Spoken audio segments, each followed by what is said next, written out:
fois de plus, shalom à toi, bonjour peuple de Dieu, bonsoir. Peu importe l'heure à laquelle tu reçois cet enseignement ou ce message. Je suis content de pouvoir être une fois de plus devant de toi. Et je te sais en bonne santé parce que notre Seigneur est grand, parce que notre Seigneur est réel. Moi, je crois en Dieu parce que je sais qu'il est réel, parce que je le vois. Tous les jours de ma vie, je vois la main de Dieu. Je vois les bienfaits de Dieu. Il ne se passe aucune seconde que je ne puisse voir la main de Dieu dans ma vie, que je ne puisse voir les bienfaits de Dieu. Et pour cela, à chaque moment, chaque instant de ma vie, je lui dis toujours merci Seigneur. Merci pour ton amour. Merci pour ton partage. Merci pour tes bienfaits. Car tout ce que Dieu fait est bon. Dieu a créé le monde.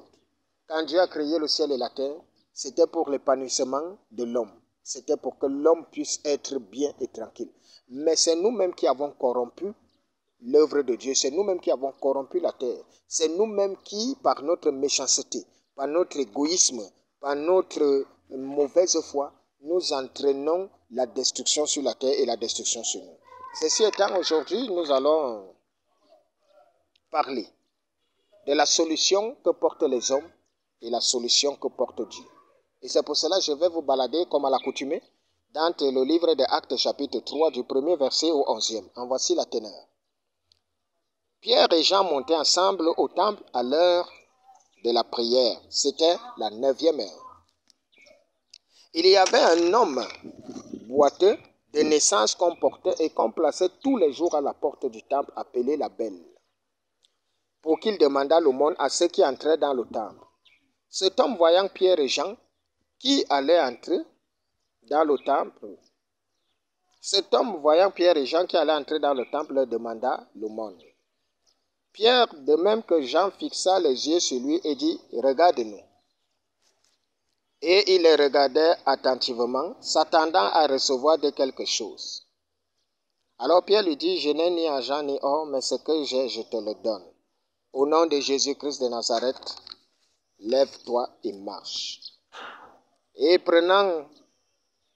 prenant par la main droite, il le fit lever au même instant, ses pieds et ses chevilles devinrent fermes. D'un saut, il fut debout, se mit à marcher. Il entra avec eux dans le temple, marchant, sautant et louant Dieu. Tout le monde le vit marcher et louant Dieu. Il reconnaissait que c'était celui qui était assis à la porte, à la belle porte du temple, pour demander l'aumône, et il fut rempli d'étonnement et de surprise au sujet de ce qui lui était arrivé. Comme il ne quittait pas Pierre et Jean, tout le peuple étonné accourut vers eux au portique dit de Salomon.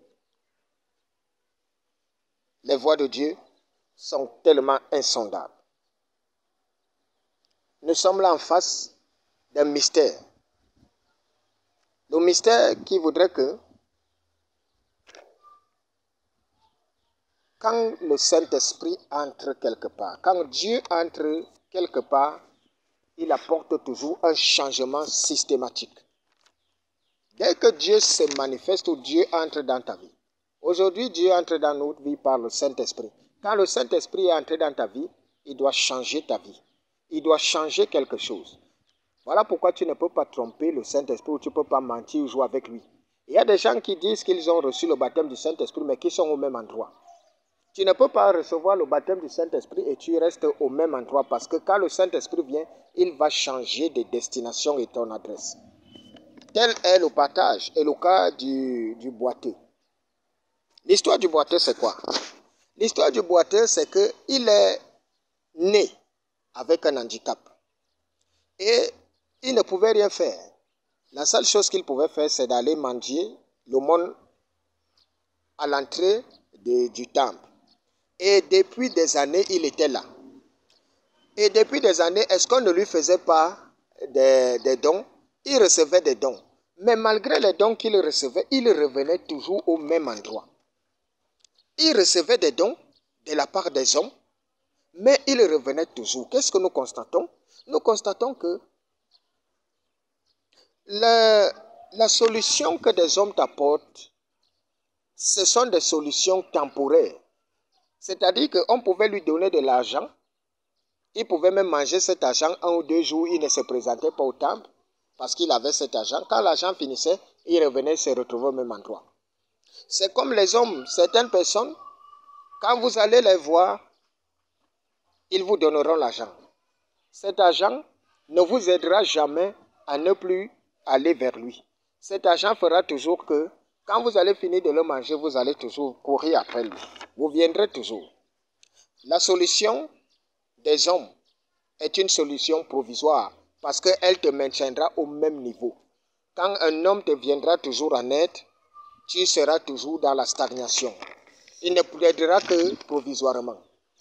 Et c'est pour cela que ce boiteux est resté là des années, malgré tous les dons qu'il recevait. Or, son problème n'était pas des dons. Son problème était son handicap. C'est son handicap qui le mettait et qui le maintenait au même niveau, au même endroit, toutes ces années. Mais il a fallu qu'il soit à la rencontre de l'Esprit de Dieu, c'est-à-dire du Saint-Esprit. Quand le Saint-Esprit est venu à sa rencontre au travers de Paul, au travers, autant pour moi, de Pierre et de Jean, alors, quand il a vu Pierre et Jean, il s'attendait à de l'aumône parce que ce n'était que lui, il avait déjà accepté son destin. Il avait déjà accepté son sort sur la terre. Que pour lui, il est dans sa stagnation tous les jours. Il vient prendre ce qu'on lui donne. Mais là, il ne sait pas qu'il est en face de quelque chose de différent. C'est-à-dire, il est en face des serviteurs de Dieu. Il est en face du Saint-Esprit. Alors, qu'est-ce qui se passe? Jean et Pierre lui demandent, regarde-nous. Quand il les regarde, il s'attend de l'argent. Mais il ne savait pas que ce qu'il allait recevoir était plus que de l'argent. C'était quelque chose qui allait changer son histoire. Oui, parce que quand tu as une rencontre particulière avec le divin, ton histoire change. Ton adresse doit changer. Quand le Saint-Esprit est venu à toi, si les gens avaient l'habitude de te voir ici, ils ne te retrouveront plus là. Ils doivent te chercher et ils doivent apprendre que Dieu a changé ton adresse.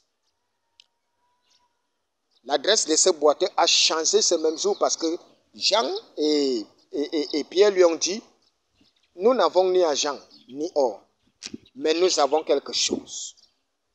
C'est l'Esprit de Dieu. Et lève-toi, marche.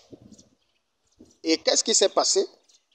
Quand les hommes lui apportaient de l'aide, il restait toujours au même endroit. Il avait toujours cet handicap. Mais maintenant, Dieu n'est pas venu régler son problème de façon provisoire. Dieu réglera ton problème de façon définitive. Parce qu'ils ont touché la source. Son problème était son handicap. Son problème n'était pas l'argent. C'est parce qu'il était handicapé qu'il venait se placer là.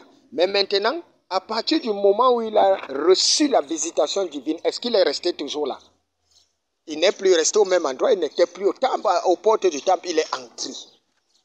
Il est entré marchant et sautant. Qu'est-ce qui a attiré l'attention des gens? C'est que les gens l'ont observé et se sont dit, mais ce n'est pas lui qui était là-bas. Le voilà qui marche. Pourquoi? Parce que Dieu avait changé son adresse de façon définitive. Et on ne l'a plus jamais revu là-bas. Qu'est-ce qu'il ira encore faire à mendier? Alors que Dieu a changé sa vie. Alors tu dois savoir que c'est pour ça que nous devons servir Dieu. Parce que quand Dieu entre dans une vie, il apporte un changement systématique et stratégique. De telle sorte que là où les gens avaient l'habitude de te voir, ils ne te trouveront plus. Ils doivent te chercher là où ils t'avaient laissé, mais Dieu t'aura fait avancer. Mais la différence avec l'homme, c'est que l'homme ne peut pas te faire changer d'adresse. Parce que les hommes lui ont apporté des solutions, mais c'était définitif. Ils se retrouvaient toujours au même endroit. Alors, aujourd'hui, il y a des gens qui sont au même endroit. Il y a des gens qui se retrouvent au même endroit, avec tous les efforts qu'ils consentent. Avec tout ce qu'ils font, ils n'arrivent pas à comprendre pourquoi ils sont au même endroit. Si tu te retrouves au même endroit, c'est parce que le Saint-Esprit n'a pas encore changé ton adresse. Quand Dieu entre dans une vie, quand Dieu remplit un cœur, il déborde de bonheur. Il change systématiquement, tant dans la chair, tant dans l'esprit. Vous allez voir, il y a des gens qui travaillent, mais ne jugent pas du travail de leurs mains. Il y a des gens qui travaillent, mais ils sont plus endettés que même les chômeurs. Ils sont au même endroit depuis des années. Il y a des handicapés à cause de l'ignorance. Ton ignorance est un handicap qui te cloue au même endroit. Et tu es là, tu vas échouer à cause de l'ignorance. Tu es là, tu ne verras pas Dieu parce que tu es ignorant. Parce que l'ignorance est un handicap. Oui. Alors tu auras beau faire des efforts. Rien ne se passe. À ce moment, tu as besoin d'une rencontre avec le divin. Pour que ton histoire change, pour que ta destination change, le divin doit entrer dans ta vie. Afin que tu saches que Dieu ne peut pas entrer dans une vie et cette vie reste la même. Dieu ne peut pas habiter dans une maison et cette maison reste la même. Dieu, quand il entre dans une maison, voilà une maison. Qu'est-ce qui se passe? Voilà le décor. Une vie est dans le noir. Une maison est dans le noir. Qu'est-ce qu'il faut faire? Quelle est la solution que les hommes t'apporteront? Les hommes vont acheter des bougies. Les bougies sont faites pour finir. Elles vont se consumer. Les hommes vont acheter des lampes électriques. Elles ont un temps d'autonomie. Après, elles vont se décharger. Ils vont acheter, quel que soit ce qu'ils vont utiliser, ça a un temps. Et puis, ça va s'épuiser. Et la maison sera toujours dans les ténèbres. Il faudra toujours, de temps en temps, qu'on achète toujours des bougies, des lampes pour éclairer, et puis ça s'éteindra. Mais la différence maintenant, c'est que, vous voyez, quand c'est un système qui est déjà préparé, c'est-à-dire que la société qui gère l'énergie, elle envoie sa lumière, tu n'as pas de problème, tu la consommes tranquillement. C'est ainsi que la vie de ceux qui croient en Jésus-Christ. Une vie où le Saint-Esprit est une vie dans la lumière. Ce n'est pas toi qui mets la lumière, c'est le Saint-Esprit qui vient mettre en lumière ta vie. Et lorsqu'il vient mettre en lumière ta vie, s'il t'a trouvé, tu n'étais rien. Il t'amène à faire des exploits. S'il t'a trouvé, tu n'avais rien. Il t'amène dans un changement systématique. Pourquoi? Parce que lorsqu'il est établi dans ta vie, les gens doivent toujours te demander comment est-ce que tu as fait. Les gens doivent toujours être étonnés de ton changement systématique. C'est pour cela qu'on n'a plus retrouvé le boiteux au même endroit. Parce que Dieu change ton histoire. Quand Dieu change ton histoire, ce n'est pas que tu restes au même endroit. Il change ton adresse aussi. Dieu ne peut pas venir à ta rencontre, Dieu ne peut pas être établi dans ta vie et tu es au même endroit. Dieu ne peut pas être ton partage et tu es dans la stagnation. Mais il faudrait savoir que tu peux te retrouver dans la stagnation quand tu es dans la préparation. Quand Dieu est en train de te préparer, il te maintient là. Parce que les enfants de Dieu doivent savoir, quand tu es enfant de Dieu, si tu te retrouves quelque part, c'est Dieu qui veut que tu sois là. Alors ne te dérange pas. Il est en train de préparer quelque chose. Ça n'a rien à voir avec quand Dieu est en train de te lever. Quand Dieu est en train de se révéler à toi, la première chose qu'il fait, c'est que les gens demanderont toujours comment est-ce que tu as fait. Puisque c'est la question qui était posée à ce boiteux. Comment est-ce que tu as fait pour quitter de là? Les mêmes gens donc qui lui apportaient des solutions provisoires sont surpris de qu'il vient de recevoir une solution définitive. En conclusion, le secours de l'homme est dérisoire, mais le secours de Dieu est définitif. Quand Dieu entre dans ta vie, il apporte le changement systématique. Si ta vie est pleine de malédictions, quand le Saint-Esprit entre, il balaie les malédictions. Si ta vie est dans le retard, dans l'échec, dans la frustration, le Saint-Esprit vient déblayer le chemin et il te met là où tu dois te retrouver. On n'est pas en retard. On n'est pas dans l'échec. On n'est pas dans la honte quand Jésus-Christ se remplit en cœur. Telle est la démonstration qui a été faite avec ce boiteux. Pourquoi? Parce qu'il n'est plus là. Ne vous attendez plus, vous ne le verrez plus. Parce que Dieu a changé. Parce que Dieu est passé par là. Partout où Dieu passe, il y a un changement systématique. Mais quand les hommes passaient, il était là. Chaque jour, on le voyait là, parce qu'il n'avait nulle part. Il ne pouvait pas bouger de là à cause de son handicap. Toi aussi, tu es handicapé de par ton ignorance. C'est pour ça que tu te retrouves au même endroit.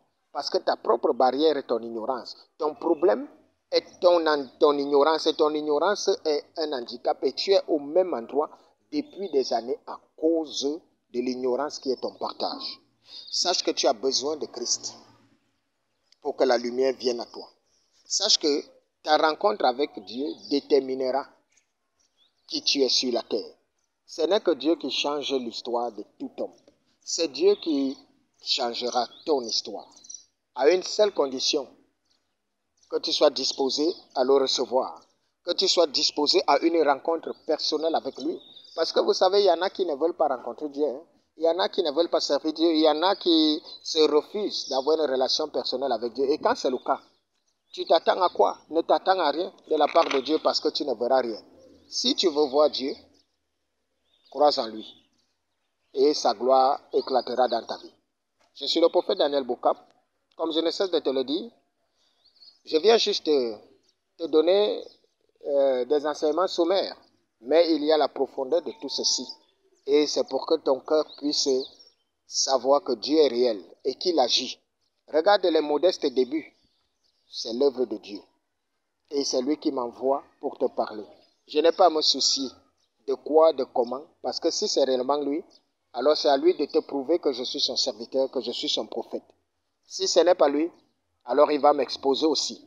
Mais ceci étant, si tu t'attends à ce qu'il m'exposera un jour, tu perdras et tu perds ton temps. Il va justifier son serviteur parce que je sais que je suis de Dieu.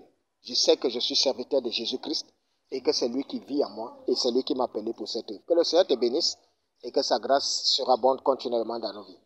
Bye bye.